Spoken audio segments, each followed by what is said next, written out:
You snuck all the way into the Abbey just to ask me to continue on with the story of Dracula. Jeez. Look, I gotta meet somebody over at McDonald's.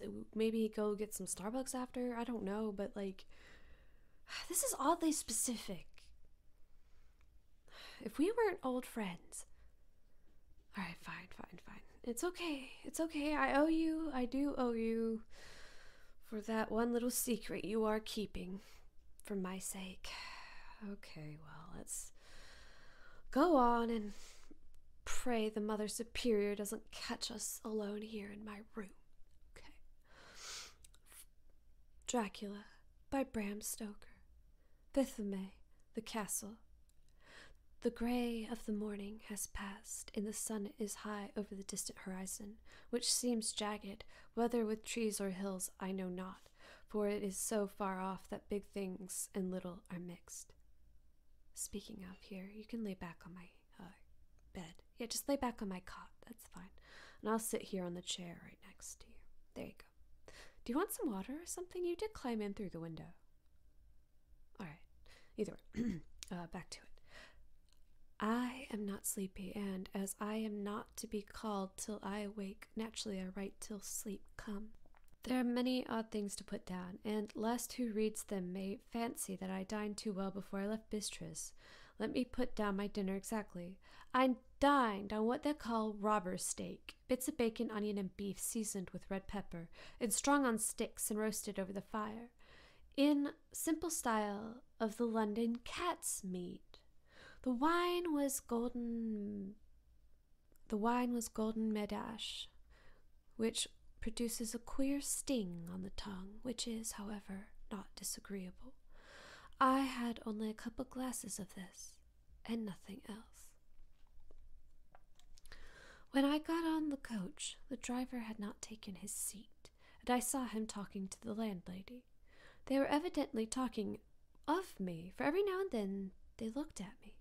And some of the people who were sitting on the bench outside the door came and listened, and then looked at me, most of them pityingly. I could hear a lot of words, often repeated, queer words, for there were many nationalities in the crowd, so I quietly got my polyglot dictionary from my bag and looked them out. I must say they were not cheering to me, for amongst them were Ordog, Satan, Pokol, Hell, Stregokia, which Vrolok and Vlastok both mean the same thing, one being Slavic and the other Servian, for something that is either werewolf or vampire. Memo, I must ask the Count about these superstitions. When we started, the crowd round the inn door, which had by this time swelled to a considerable size, all made the sign of the cross, and pointed 2 fingers towards me. With some difficulty I got a fellow passenger to tell me what they meant. He would not answer at first, but on learning that I was English, he explained that it was a charm or guard against the evil eye.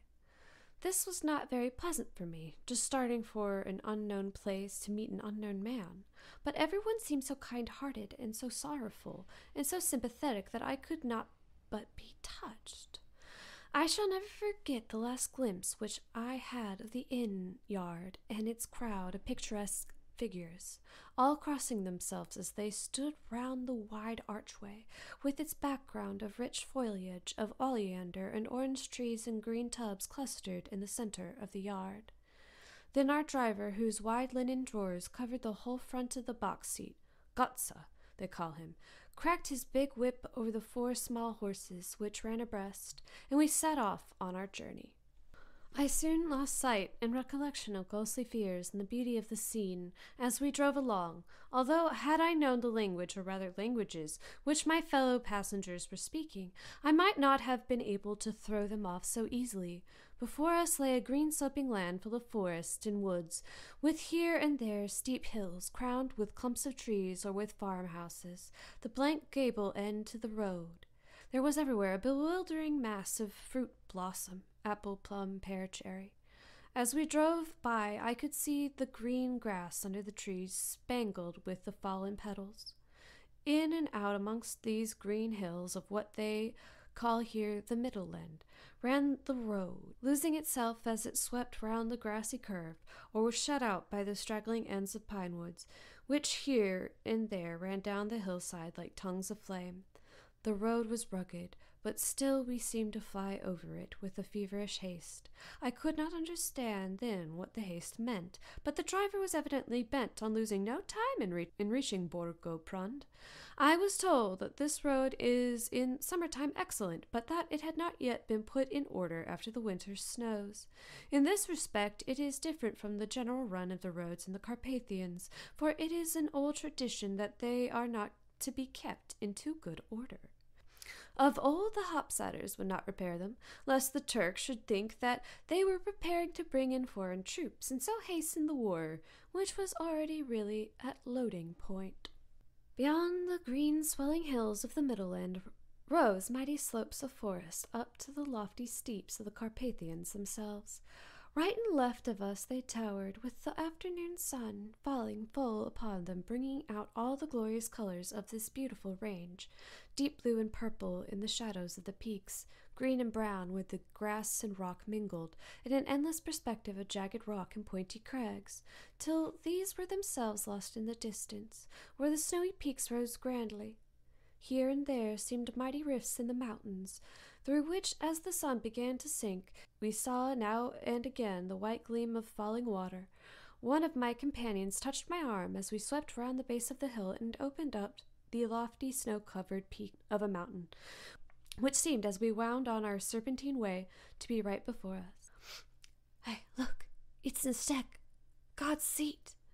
And he crossed himself reverently. As we wound down our endless way and the sun sank lower and lower behind us, the shadows of the evening began to creep around us. This was emphasized by the fact that the snowy mountain tops still held sunset and seemed to glow out with delicate, cool pink. Here and there we passed Czechs and Slovaks, all in picturesque attire. I noticed that goiter, or however you say it, was painfully prevalent. By the roadside were many crosses, and as we swept by, my companions all crossed themselves. Here and there was a peasant man or woman kneeling before a shrine, who did not even turn round as we approached, but seemed in the self-surrender of devotion to have neither eyes nor ears for the outer world. There were many things new to me. For instance, hay-ricks in the trees, and here and there very beautiful masses of weeping birch, their white stems shining like silver through the delicate green of the leaves. "Oh, you seem to have fallen asleep. You know you're not supposed to be here. Oh, that being said, you're too cute to wake up. All right, we'll leave the rest for some other waifu to read to you. For now, just rest. And I'll just sit here and enjoy the nice feeling of sun coming in through the abbey window." Hey y'all, it's Marsha O'Hare with Nightmare Public Broadcasting, here to say shh. Both the listener and our local god of death, Noobie the puppy, are all sleeping. The people who really deserve good sleep are Zemo, the Lagasamancer, Eyjafjalla, Yokathul, Vops, P-Dog, Spriggs, Ordinary Hairman 038, Michael Avery, Lovely Pingley, Justin, Organic Emerald, Sam Myers, and Jackson Daniel 42. If you want to join the ranks of some of the most amazing people on planet Earth, as well as the god of death Anubis, then why not become a patron today and get access to some of the freakiest shit on planet Earth? This includes ad-free audios and exclusive naughty art that you shouldn't show yo mama. Now, y'all stay safe out there for me. Bye! So, Noobie, did you like that? Yeah, it's pretty great. Yeah, Noobie? Yep, it was amazing. Oh, okay, yeah, it is bedtime. Yep, time to go to bed, too.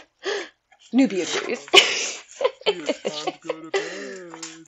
Tia, if we don't go to bed right now, you won't be mentally prepared for my battle poetry at 4 a.m. Tia Tia, you gotta read Noobie a bedtime story. Tia, I wanna hear the Epic of Gilgamesh. Wait, Tia, is it tomorrow's audio? From Bolivia, our favorite Lamia? Oh, Tia, I'm so excited. I think the excitement is gonna make me fall asleep. And I'm asleep. Bow wow, bitches, bow wow.